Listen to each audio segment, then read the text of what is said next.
So hello, I'm Rebecca. I work here at Amazon Ads. I've been working here for 8 years, and I'm really excited to have our industry expert panel here today to talk to you about launching and growing your new products through advertising.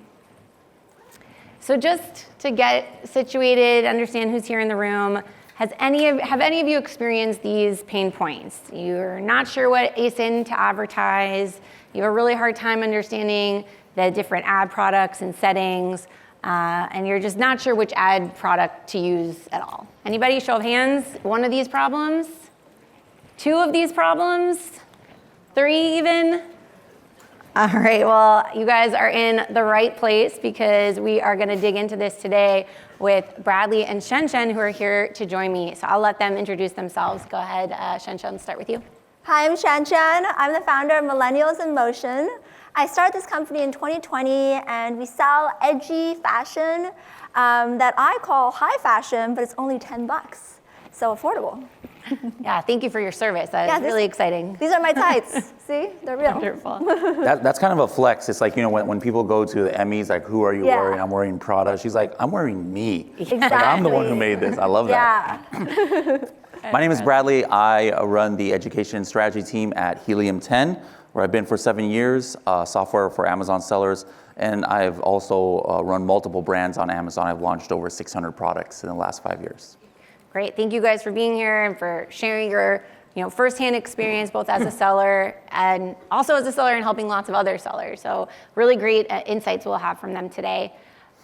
Here are the things that I'm hoping to cover with my questions, a little bit of an agenda. We'll talk about foundations, both in how to kind of think about your product detail page as a foundation for advertising, and then your initial settings, your advertising basics, and then how to scale that initial growth into long-term success, and really focusing on the insights that these guys have from their real-world applications and how we can apply that to the things that you guys have going on in your businesses as well.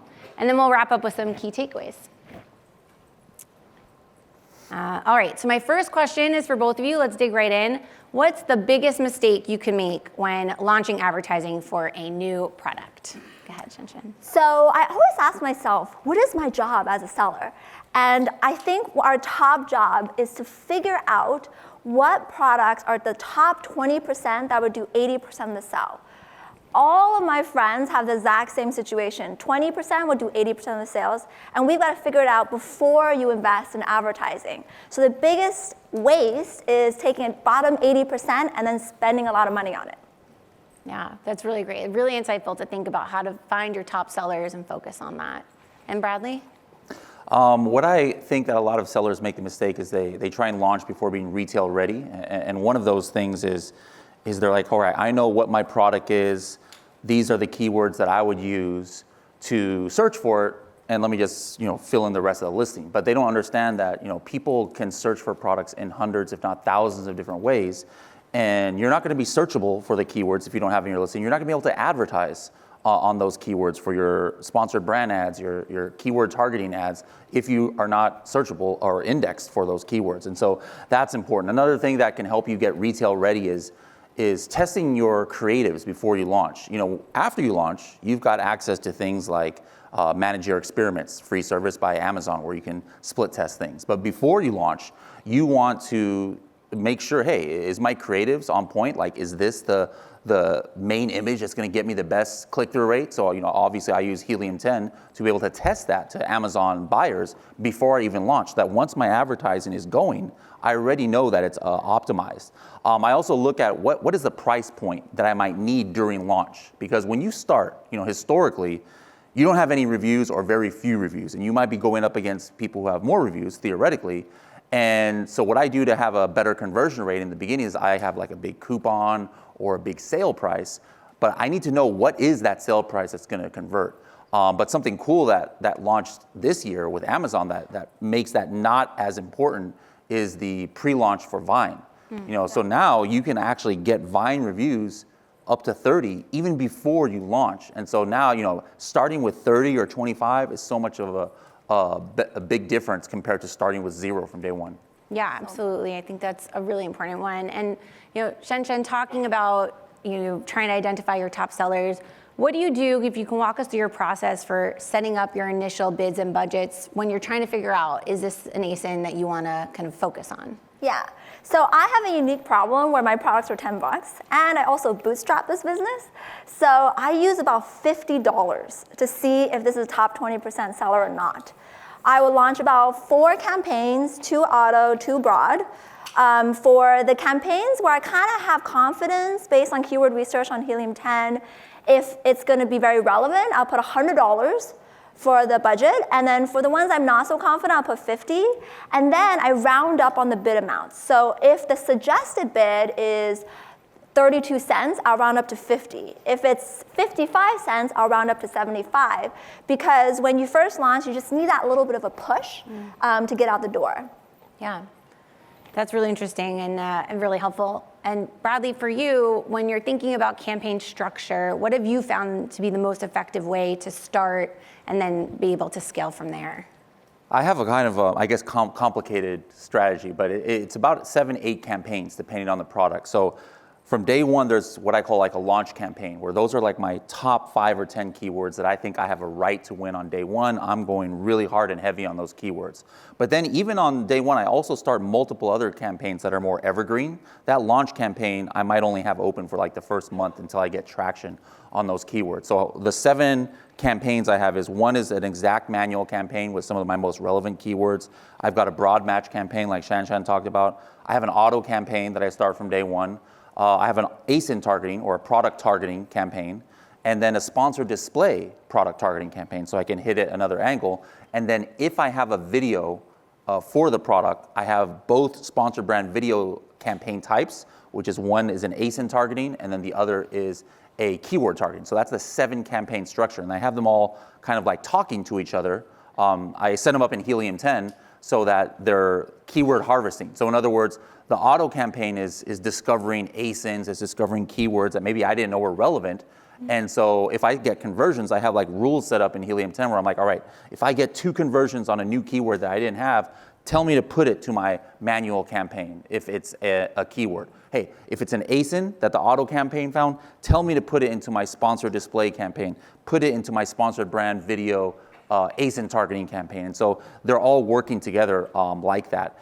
And how I discover my keywords for my manual campaign to start, because I don't have time or I don't have an auto campaign to get those initial keywords. Obviously, I use helium-10. There's Product Opportunity Explorer that everybody has access to. Brand Analytics are things that everybody has access to find what are the relevant keywords.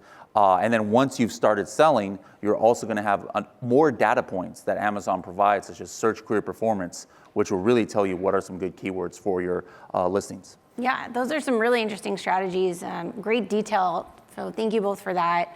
I feel like, we've talked now, that's kind of our groundwork. We've laid that foundation. So I want to switch now into scaling and thinking about how do we improve our product conversions? What are the steps that you guys take? So this is going to be a question again for both of you, but what signals are you looking at that indicate that it's time to evolve your advertising strategy and look for the next step in success? So Vishencha, let's start with you again. So this has happened before. Well, I have a product that initially does pretty well. You give it budget and Amazon spends the budget, but then a year later, all the budgets it just stops using those campaigns and you don't get as many views. So what I do is I find out, is it a fundamental problem with the product? So I go to business reports on Amazon and find like the conversion rate. Is the conversion rate still the same as it was a year ago, or better or worse? If it's the same or better, then it may not be a problem with the product. It's just that other competitors came in and now you're not getting the views.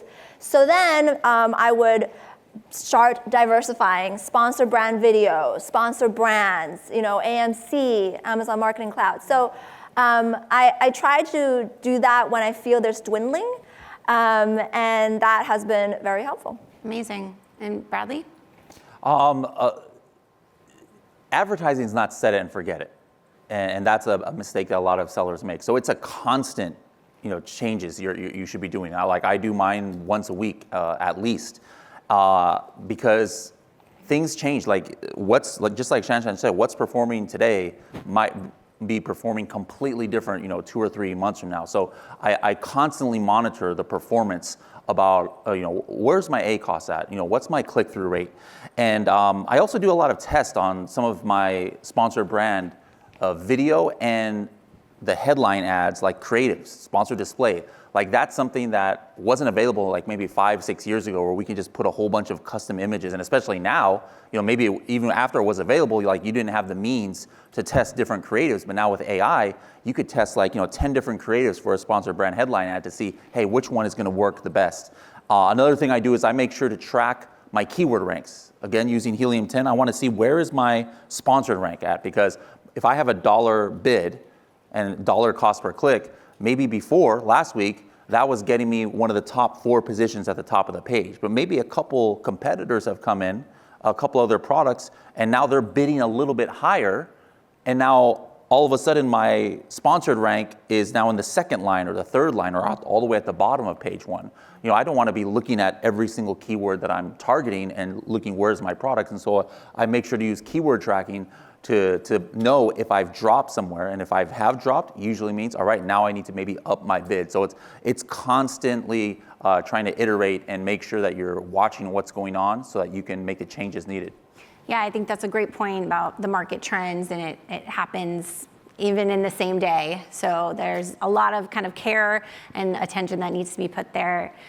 So let's translate a little bit to kind of real world.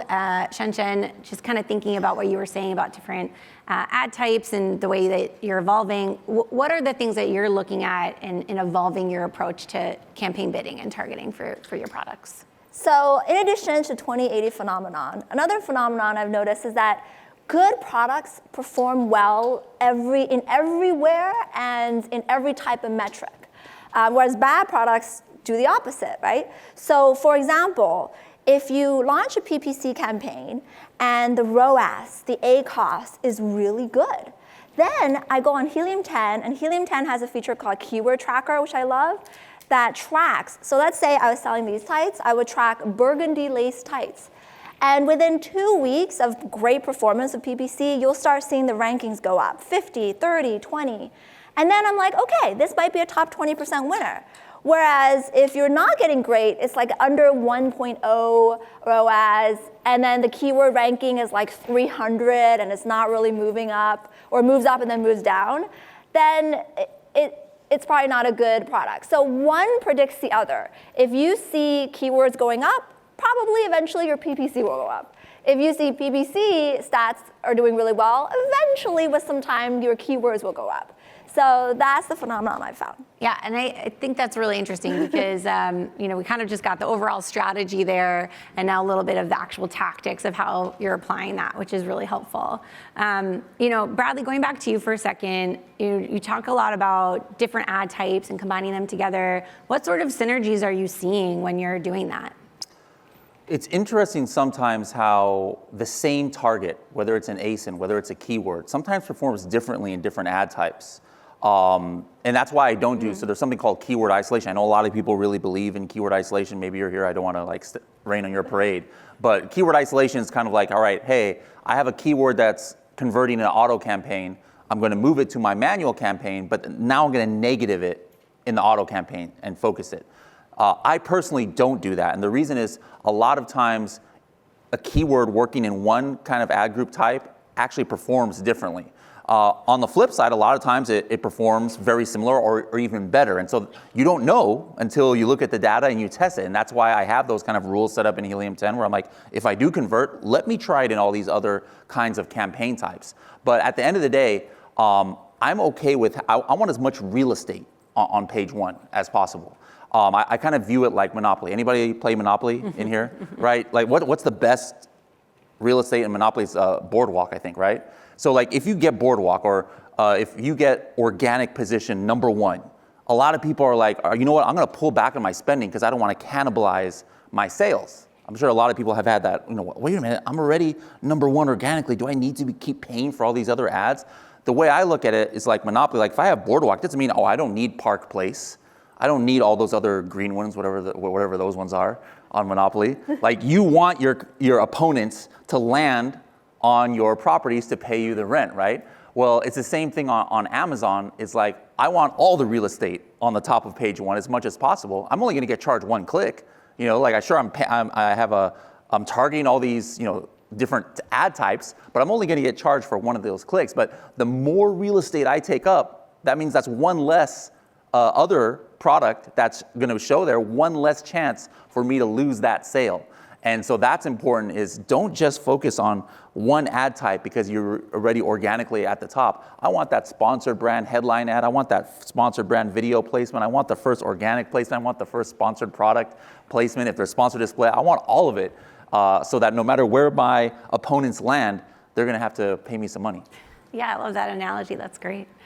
Okay, so we got, you know, kind of in the weeds here, which is amazing, kind of going through these strategies. I want to zoom out a little bit, talk big picture, how you guys are thinking about making these insight-driven decisions. What processes are you using to set objectives for your new launches? You know, these are products you haven't been advertising before. How are you kind of figuring out where they should be going, how they should be performing, and then working backwards from that? So before you launch, it's really important to poll your audience. So I use Helium 10 Audiences. It's a polling. It polls like 100 random sample of people. And I would poll them and said, okay, here's 10 products. Some of them are competitors, some of them are mine. Which ones would you likely buy? And you got to get in the top 20% of those votes, or as close as possible to that. So I do polling, but you could, you know, if you're on a budget, you could use Instagram, right? You could use anything just to get the polls out there. Don't use your friends though, because they'll give you biased answers. It has to be random. And that is really important. And then like Bradley said, you've got to get the reviews before you launch. There has to be at least like say 20, 30, and then you launch, and then you can use $50 to figure out if it's a winner. Excellent. And Bradley, what about you? Just make sure to know your budget. You know, it's terrible if you go into something and you realize that, oh my goodness, I don't have the funds to cover this kind of budget. And by the way, quick side note, little hack, I guess you could say, tie your Amazon advertising budget to like a credit card that pays points. Just 2 weeks ago, if anybody follows me on Instagram, I was staying at a $2,500 a night place in the Maldives, 100% free. Because of all my Amazon advertising spend, I put it to a credit card instead of, you know, taking from my bank account. So Hilton, you're welcome. But anyways, make sure you know your budget, because again, whether it's tied to the credit card, whether it's tied to your bank account or your payout, you don't want to run out of money. And then now, okay, for the last 2 weeks until I get my next disbursement, I know I can't run any ads. So make sure you follow that. And then at the same time, if you're very profitable and you do have extra money, like make sure your budget is not running out. You know, check it during the day. Like if your budget's running out at 5 p.m. every day, how many hours? 7 hours that you're not even showing up in advertising. Those are lost sales, especially if you're profitable. So really important to make sure you've got those things on lock when you're launching. Yeah, I feel like, you know, you guys are talking a lot about data. I just want to underscore that. It's really interesting to think about the different ways you can get it, whether it's offline and polling or the actual campaign data. That is what's going to drive you to make the decisions for your advertising. So I did kind of want to follow up on one thing, Shen. I'm sure a lot of people here struggle. They could relate to, how do you stay on top of everything that's happening? You're running a business. Amazon changes a lot. What are you doing to kind of keep your finger on the pulse of both all the different products within Amazon and then also your own customer needs? I think to be extraordinary and to succeed, you have to live, breathe Amazon. So I put podcasts like in the background while I'm washing dishes. I'm always listening to it because you don't know what you'll absorb. So my favorite podcast, Helium 10, I listen to that one. Bradley's the host of that one. And I love newsletters, so I sign up to $1 Million Seller, $1 Billion Seller, Elite Seller Society. There's a lot of them. Sign up to all of them. And that's how I keep up to date with all the changes. That's amazing. Really great tips for everybody here. I do want to wrap up with one final question for you guys. I'd love if you could each say in 5 words or less, what are the key takeaways that you would provide to everybody here from today's conversation? Shen? Amazon is predictable. Data is key. Diversify everything. It's like a haiku. Yeah. A podcast host and a poet. So just to kind of put together some of my own key takeaways, mine are going to be longer than 5 words, but the starting with foundations, I think we talked, some really good things talking about the quality of your product page and your listing, whether that's going to be the photos that you include, your description, the bullet points, having the reviews ready. That's the engine that you're gonna pour the fuel of advertising on top of. So you gotta make sure that's ready to go. And then moving into advertising, starting with automatic campaigns, getting those insights and learnings from there, where you can then scale, whether that's within the campaigns that you've been working with or towards different ad types, and building in those different ad types that are going to give you the synergies that we talked about earlier. And then measuring everything, making your data informed decisions, monitoring and optimizing as best you can from there.